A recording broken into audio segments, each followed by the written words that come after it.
성부와 성자와 성령의 이름으로 아멘. 하늘을 우러러. 사랑할 하느님 아버지 뜻 안에서 스승이신 예수님과 도움이신 성령님과 사랑할 성모님과 성 요셉 아버지와 성 미카엘 대천사와 하늘의 모든 거룩한 천사들과 성인들의 정고를 청하며 기도드립니다. 사랑할 아버지 뜻 안에서 오늘도 아버지께서 구원하기를 원하시고 사랑하시는 인류의 모든 자녀들을 저의 인성이 끌어안아 예수님과 어머니 하나 되신 성심을 통하여 아버지 뜻에 봉헌드립니다.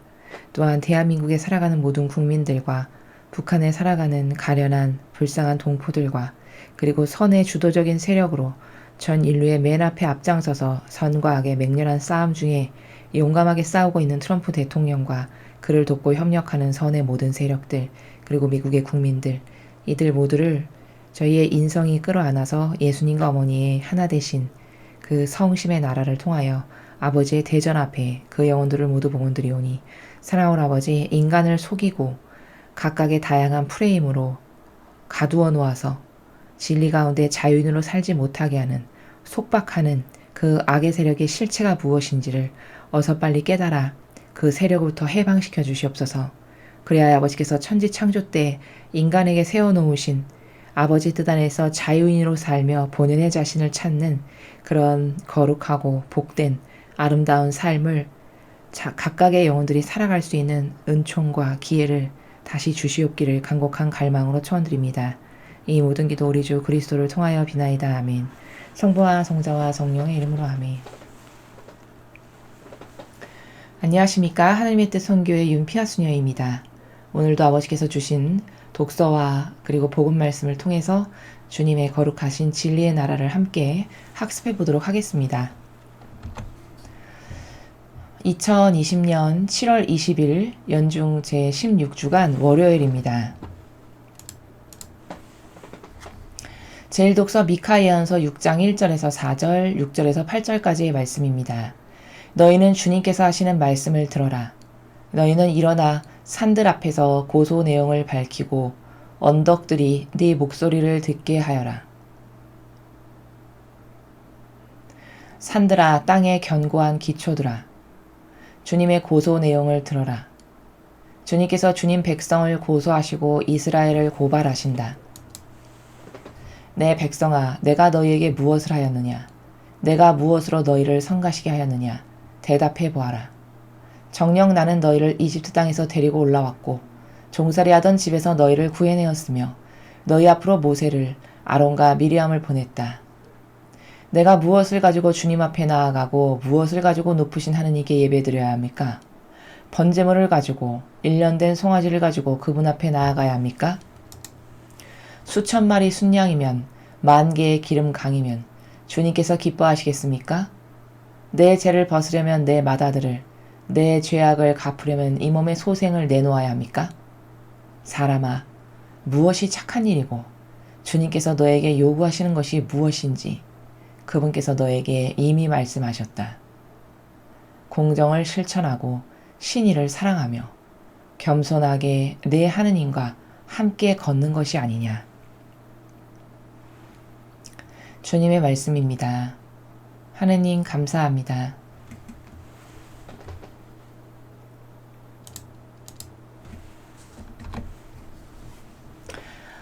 우리는 오늘 1독서 미카 예언서를 통해서 아버지의 그 자비하신 은총과 사랑에 배은망덕한 인류를 보게 됩니다. 그 배은망덕한 인류의 모습은 비단 이 시대의 과거 이스라엘 백성에게만 국한되었던 것은 아닐 것임을 여러분 모두가 인정하실 것입니다. 이 인간의 배은망덕하고 역겨운 그래서 주인을 알아보지 못하고 경계를 막 허물며 무질서를 끊임없이 세워나가는 그리고 그 가운데 아버지가 주신 경계는 허물고 인간의 뜻이 조작해서 만든 각양각색의 제도와 전통들 또 자아가 원하는 것 내 뜻이 선하다고 믿고 그렇게 학습되어 온 것 이런 수많은 다양한 기준들을 내세워서 아버지 앞에 이젠 아버지께서 쳐다보기도 싫으실 만큼 역겨운 존재로 변질되고 만 것이죠. 오늘 미카 예언서는 그렇게 하느님 앞에 얼마나 자신의 위치를 깨닫지 못하는 그 인류의 가련한 모습, 그리고서는 자신의 운명이 어떻게 될지를 정말 모르는 것이 이렇게 끊임없이 대들다가 또 징벌을 하시면 또 겸손하게 잘못했습니다 했다가 또 살만하면 또 대들었다가 또 징벌이 내리면 잘못했습니다. 이것을 끊임없이 반복하는 마치 IQ 2자리의 수준의 그런 인간의 모습을 우리가 객관화해서 이런 성경을 통해서 확인하고 발견하게 되는 것이죠. 우리는 이런 인간의 참 어찌 보면 잘 훈련된 개만도 못한 이런 질 떨어지는 반향과 지식을 갖고 있다 한들 아무 그 짝에도 지식이 쓸모없는 것은 자신의 정신세계에 적용을 하지 못하기 때문인 것이죠. 아무리 하버드를 나오고 아무리 서울대학을 나오고 아무리 대단한 인류가 모두가 인정하는 엄청나게 높은 학벌과 지식 수준과 또 다양한 문화의 흡수로 인하여 과거에 우리 조상들에 비해서는 폭넓은 것을 경험하고 보고 누리고 살아가지만 그렇지만 그 지력의 수준은 얼마나 떨어지고 낮은가. 끊임없이 같은 잘못을 반복하지만 부끄러운 줄 모르고 끊임없이 같은 죄악으로 돌부리에 걸려서 넘어지지만 이거 달라져야 되겠다. 이렇게 살아서는 안 돼. 이건 내가 원하는 나의 모습이 아니야. 이건 내가 원하는 진짜 나의 인생의 목표가 아니야. 어떤 이런 결기가 있거나 이런 스스로에 대한 불만족스러운 의분이 올라와서 나를 바꾸고자 하는 어떤 결연한 의지가 있거나 이런 것도 찾아볼 수 없는, 참으로 이 세상은 정말 불행한 것이 무엇이냐. 나를 다그쳐서 새로워지기를 갈망하는, 즉 영적으로 신적으로 아버지께서 주시는 그 풍요하고 아름답고 온갖 원리와 온갖 퍼펙트한 지식과 진리와 수많은 종류의 풍요가 가득하지만 참 안타까운 것은 그것을 갈망하고 싶어 하지도 않고 갈망할 줄도 모르는 이 인류의 이 현 주소가 너무 아버지 보시기에 참 참담할 만큼이고 가슴 아파하실 만큼이다 라는 것을 우리는 오늘 이 미카 예언서를 통해서 객관화를 좀 시킬 수가 있습니다. 좀 앞에 보시면요, 주님께서 이제 말씀을 하시는데 이스라엘 백성들 앞에서 고발을 하고 계십니다. 어떻게 고발을 하고 계시냐면 일어나서 산들 앞에서 고소 내용을 밝히라고 하셨어요. 저 산이 뭐냐? 성경에서 산이라고 하면 세상의 지배자, 통치자. 즉 산은 여러분 높이 우뚝 솟아있죠. 그 높이 우뚝 솟아있다라고 하는 그 상징의 본질적 의미가 모든 사람을 다스리는 지도자, 지배자, 통치자라는 뜻입니다. 그러니까 교회에도 저런 산이 있고 세상의 정치 세력도 저런 산들이 있죠. 그런 산들, 그런 지배자, 리더, 통치자들, 그들 앞에서 고소 내용을 밝히고 또 언덕이 나오죠. 성경에는 산과 언덕이라는 표현이 자주 나옵니다. 그것을 오늘 알아두시면 다른 부분에서 성경을 읽으실 때 많이 도움이 되실 겁니다. 산과 언덕이다 이렇게 성경에서 말하면 방금 설명드렸듯이 산은 세상을 통치하고 다스리는 지배자, 통치자리고 언덕은 산이 이렇게 높이 솟아오려면 받쳐주는 언덕이 당연히 있어야 되죠. 즉 이 지배자와 통치자가 우뚝 솟을 수 있게끔 동조하고 협력하고 하나 되는 그런 세력, 그것을 우리는 언덕이라고 합니다. 그러니까 여기서 산이라 하면 통치자와 지배자를 말하는 것이고 언덕이라고 하면 그 산 밑에서 산이 주는 이득을 함께 누리면서 그 산의 세력을 견고히 공고하게 해주는, 협력하고 동조하는 이런 동조자의 세력들, 이것을 언덕이라고 이해할 수 있습니다. 자, 그렇게 산 앞에서 고소 내용을 밝히고 언덕들, 그 하나 되고 협력하고 동조해서 산이 우뚝 솟게끔 하는 그 협력자들, 그들이 너의 목소리를 듣게 하거라 이렇게 이야기하고 계십니다. 산들아, 땅의 견고한 기초들아. 산은 좀 전에 말씀드렸고요. 땅의 견고한 기초들아. 땅이라고 하면 민족, 주님의 백성들. 여기서는 이스라엘 백성일 것이고 그것의 관점을 확대하면 온 인류의 아버지께 속한 백성들이죠. 그런 땅의 견고한 기초들아, 주님의 고소 내용을 들어라. 무엇이라고 지금 고소하고 고발하고 계시냐면 주님 백성을 고소하고 이스라엘을 고발하시는데 어떤 내용이시냐면 내 백성아 내가 너에게 무엇을 하였느냐? 내가 무엇으로 너희를 성가시게 하였느냐? 대답해 보아라. 이스라엘 백성이 하느님께 성가신 존재, 아주 좀 귀찮은 이런 존재라고 지금 아버지께 역겨운 반향을 드린 거죠. 그것을 아시는 하느님 아버지께서 이제 이 백성을 그들의 잘못된 반향을 가지고 고발하고 고소하시는 내용이시죠. 자, 여러분 인간이 얼마나 배은망덕한 존재인지 한번 보시죠. 이집트 땅에서 데리고 올라왔고, 그렇죠. 다 죽어가는 종살이에서 아버지의 위대하신 권능으로 모세와 아론과 미리암을 통해서 그 이스라엘 백성을 종살이하는 이집트 땅에서 건져내셨죠. 그리고 그 이후에도 수많은 기적과 이적과 표징으로서 광야의 그 시간을 거쳐서 마침내 젖과 꿀이 흐르는 낙원과도 같은 가나안 땅으로 이 민족을 이끄셨죠. 이게 다 아버지의 위대하신 권능이고 사랑이시고 자비하신 것이죠. 그런데 그런 아버지께 시간이 좀 흐르니까 이제 지나가니까 먹을 게 좀 있고 만족할 만한 게 있으니까 성가신 존재 하느님은 참 귀찮은 존재, 참 안 하기는 껄끄럽고 굉장히 신경 쓰이는 존재로서 이들이 대한 거죠. 하느님을. 그걸 너무나도 잘 아시겠죠. 그러면서 계속 이야기하십니다.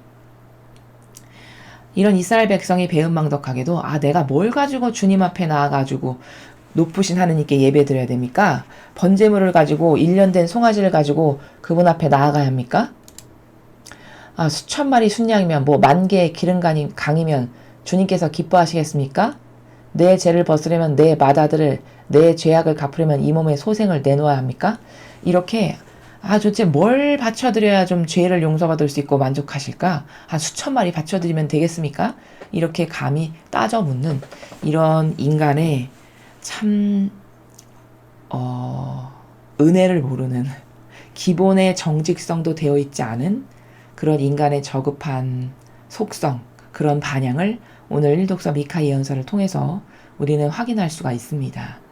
그럼 이 시대는 이 이스라엘 백성이 하느님께 이렇게 대들면서 반향했던 이 시대와 좀 뭔가 다른가? 좀 많이 배웠고 학벌도 높고 잘 먹고 잘 살고 문화적인 것도 많이 누리니까 좀 더 성숙해지었는가? 그것을 되돌아봐야 되겠습니다.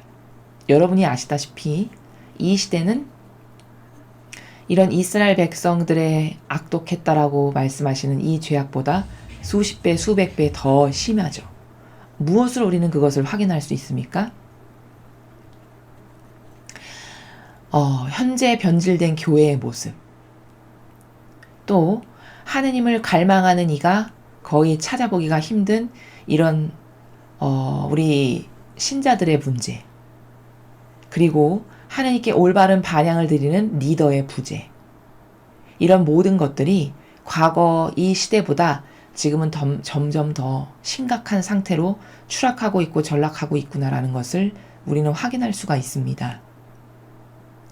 그러면서 아버지께서 깨닫게 하시기를 사람아 좀 듣고 깨닫거라 라고 말씀하시는데 무엇이 착한 일이고 주님께서 너에게 요구하시는 것이 무엇인지 그분께서 너에게 이미 말씀하셨다. 내가 내 자녀들에게 원하는 거는 하나다. 어렵고 힘들고 뭐 대단한 수천 마리의 양 잡고 소 잡고 하는 재물을 바치는 것을 내가 원하는 것이 아니다. 내가 원하는 것은 이것이다. 라고 깨닫게 하시는데 뭐라고 말씀하셨냐면 공정을 실천하고 신의를 사랑하며. 여러분 공정이 뭔가요? 어느 쪽으로도 치우치지 않은 거죠. 그래서 성경에서는 이렇게 말씀하십니다. 저 공정에 대해서.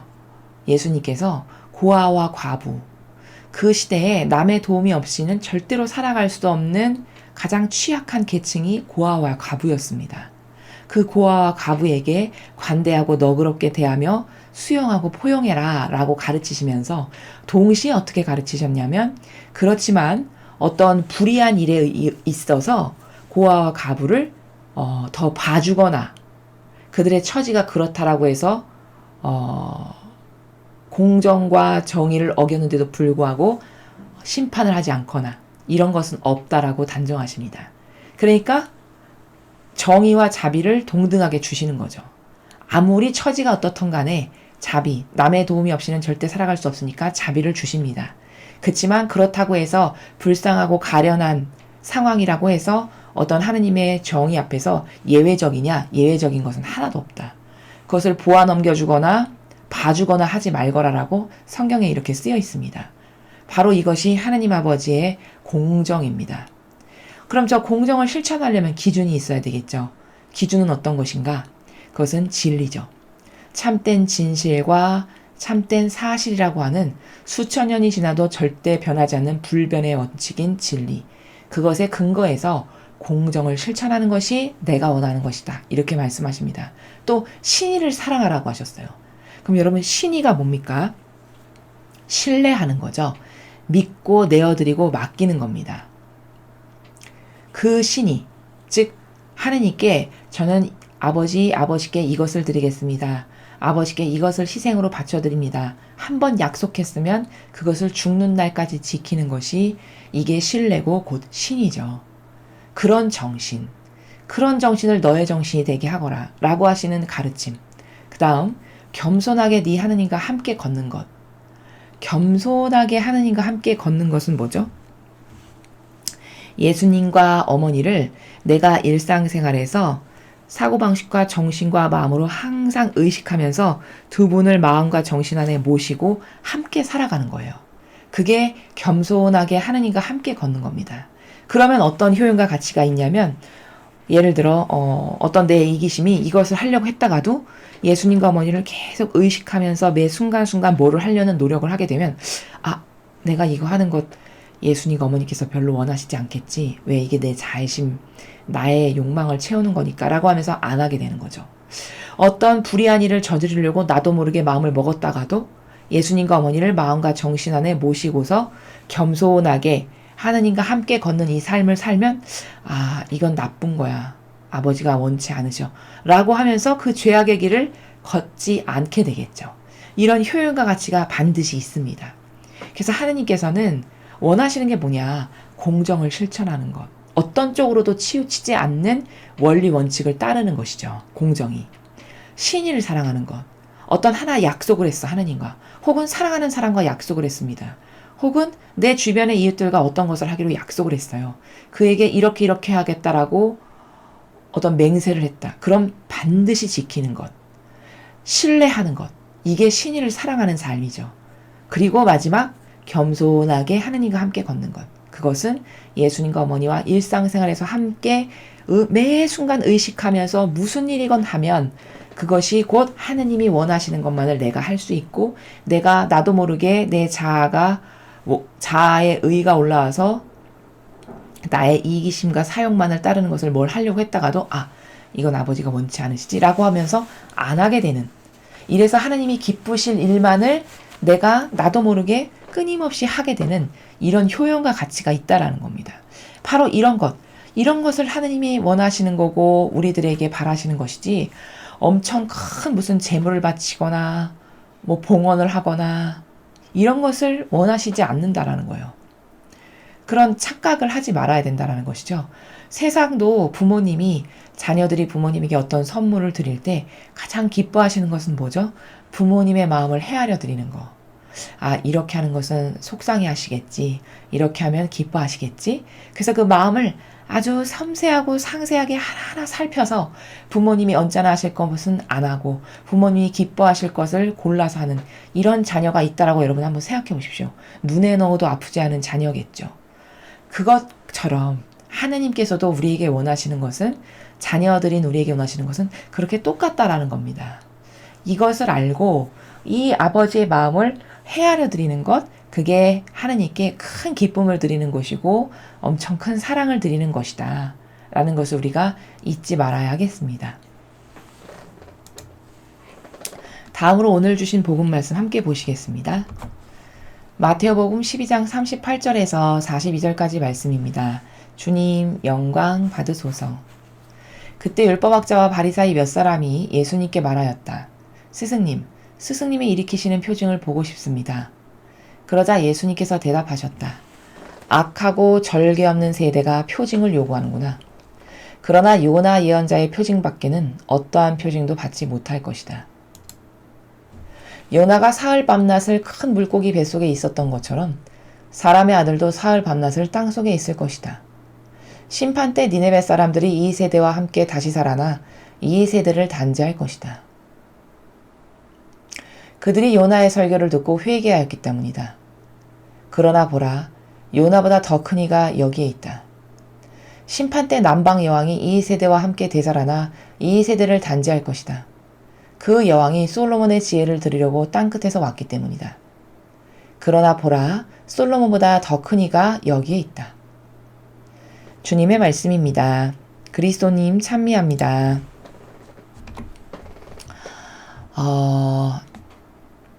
38절에요. 율법학자와 바리사이 몇 사람이 예수님께 다가와서 이야기합니다.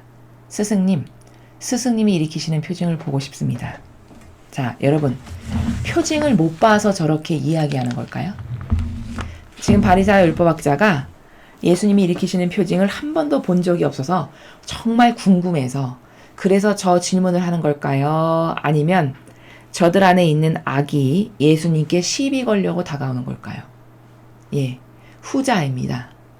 악은 와서 시비를 거는 저런 작업을 합니다. 영적으로. 그래서 율법학자 바리사이 안에 있는 악이 예수님께 와서 시비를 거는 거죠. 한번 이것 좀 한번 해보십시오. 당신이 이렇게 신이라는데 소문을 듣자니 당신이 메시아라던데 어디 표징을 한번 좀 일으켜 보십시오. 이렇게 시비 거는 거죠. 그랬더니 예수님께서 그 악에게 그 악을 어떻게 대하시고 응징하시는지 한번 보시죠. 악하고 절개 없는 세대가 표징을 요구하는구나. 이렇게 말씀하십니다. 악하고 절개가 없다라고 하셨어요. 그럼 절개 없는 게 무슨 뜻일까? 여러분, 절개 없다라고 하면 비슷한 단어로 사람이 지조가 없네. 줏대가 없네. 이런 이야기를 하죠. 그러니까 이 악하고 절개 없는 세대라고 말씀하시는 것은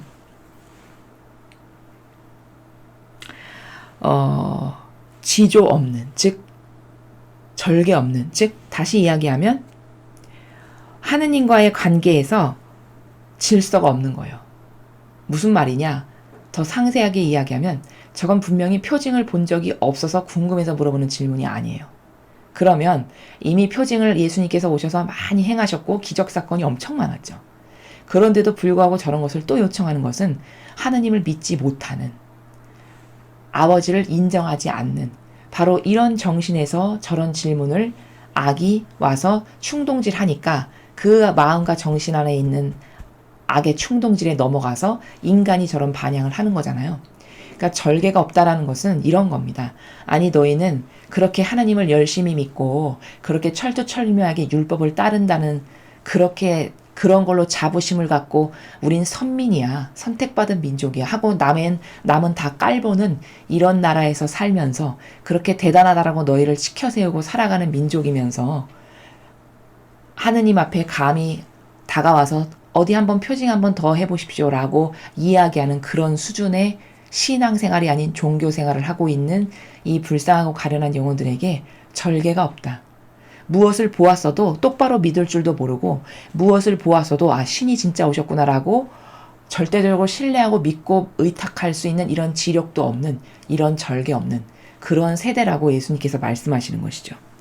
그러니까 하나님을 믿는다는, 좀 저급하게 얘기하면 너는 하나님을 믿는다면서 네가 여태까지 본 것을 통해서도 하느님을 인정할 수 없고 여태까지 많은 수많은 기적을 통해서도 받아들일 수 없는 이런 절개 없는, 이런 지도도 없고 줏대도 없는, 지가 본 것이 무엇인지도 확신할 수도 없는 이런 절개 없는 세대라고 이야기하시는 거죠.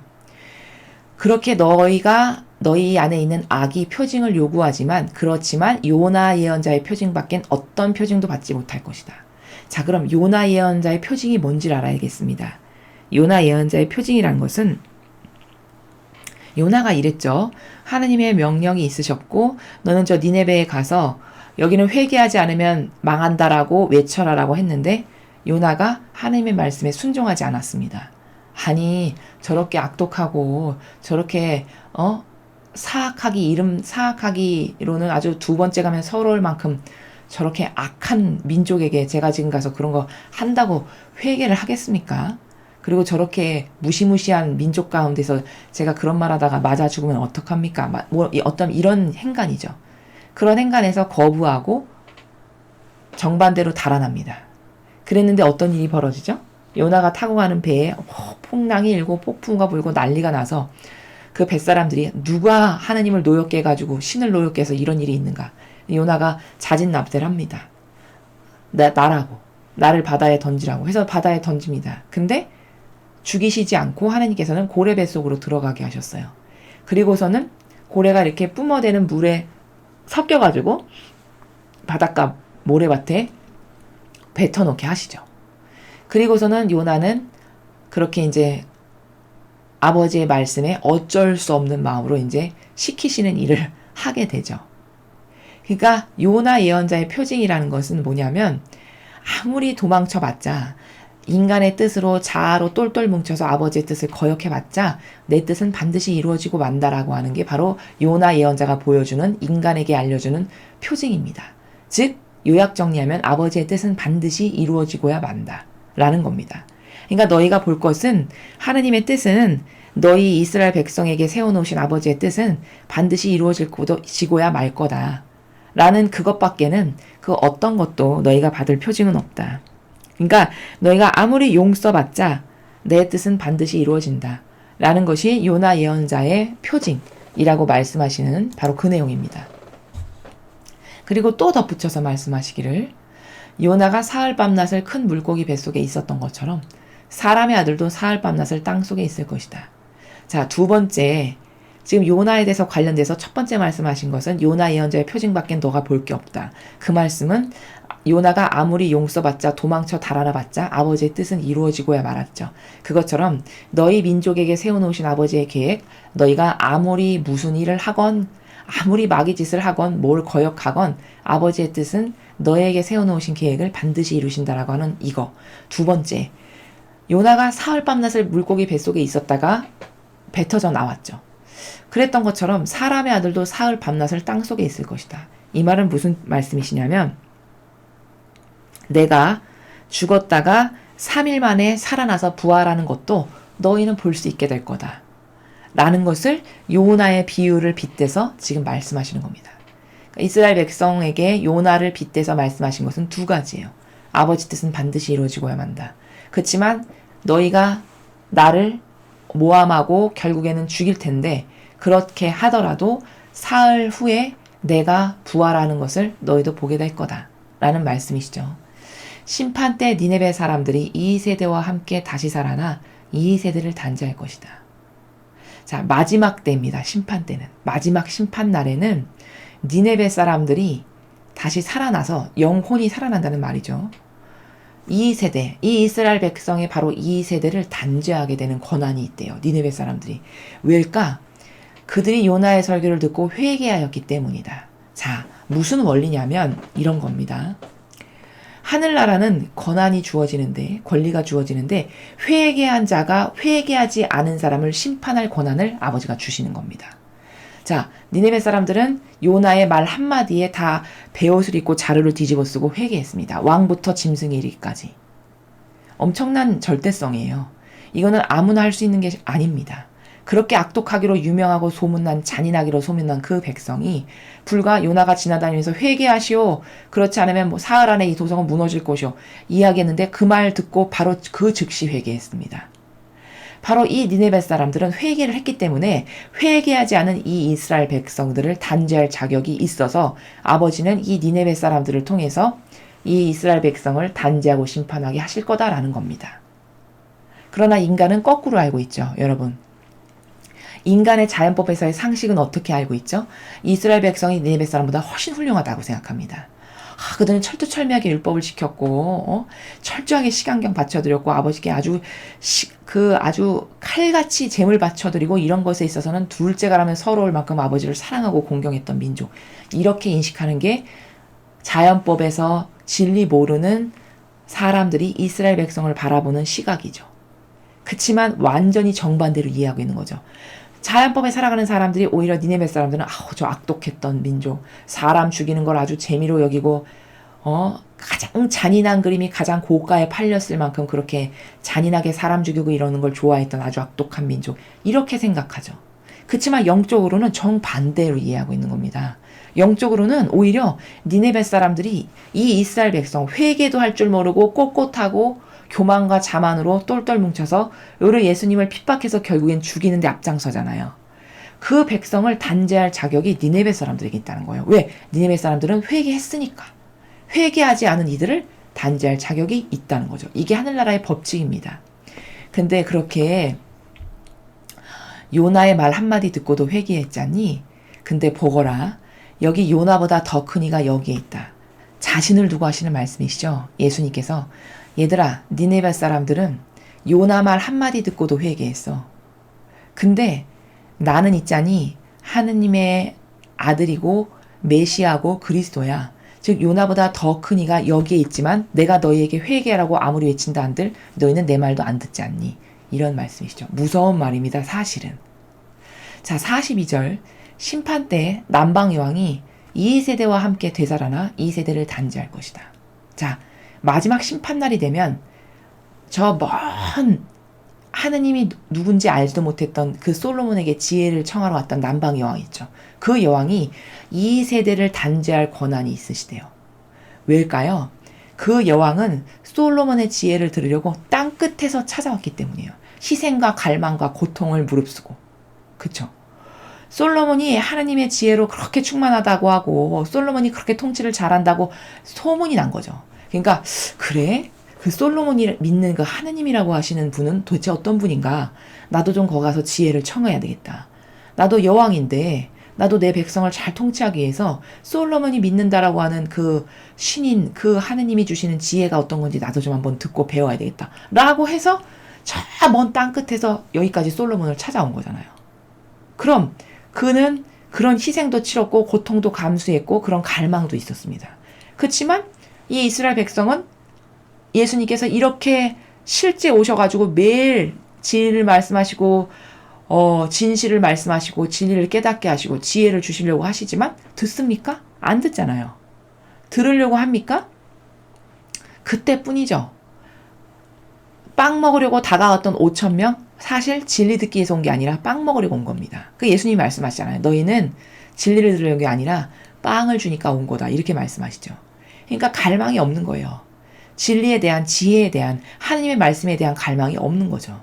그러니까 그런 것을 청하지 않았던 사람은 지혜를 청했던 사람이 심판하고 단죄할 권한이 있다라는 게 하늘나라의 법칙입니다.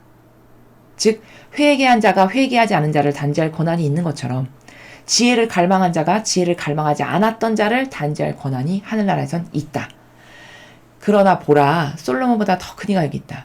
보거라, 그 남방여왕은 나도 아니고 인간 솔로몬이 하느님의 지혜를 듣고 그 지혜를 깨치고 그래서 그 지혜로 통치한다고 하니까 그 솔로몬 안에 있는 지혜가 어떤 건지를 들으려고 그렇게 희생을 감수하고 여기까지 왔지. 근데 얘들아, 나는 솔로몬보다 더 큰 이야. 지혜의 근원 자체고 진리 자체고 진실 자체고 사실 자체인 그 근원인 내가 여기 왔는데도 너희는 나에게 전혀 지혜나 진리를 청하지도 않잖니. 이 말씀입니다. 그러니 갈망하지도 않고 원하지도 않고 청하지도 않는 이 이스라엘 백성은 단죄받기에 합당하죠. 바로 이런 심판날에 누가 하나님의 단죄를 받을 것인가 라는 것에 대해서 원리를 가르쳐주고 계시죠. 자, 그래서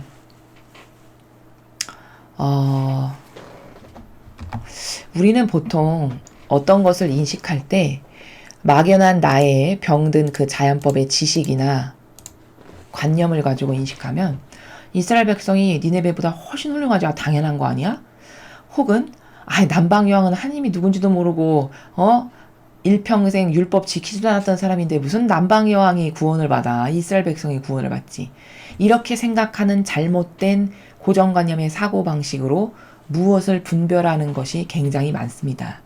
그렇지만 오늘 우리가 배운 이 원리를 보면 영적 세계는 완전 반대입니다.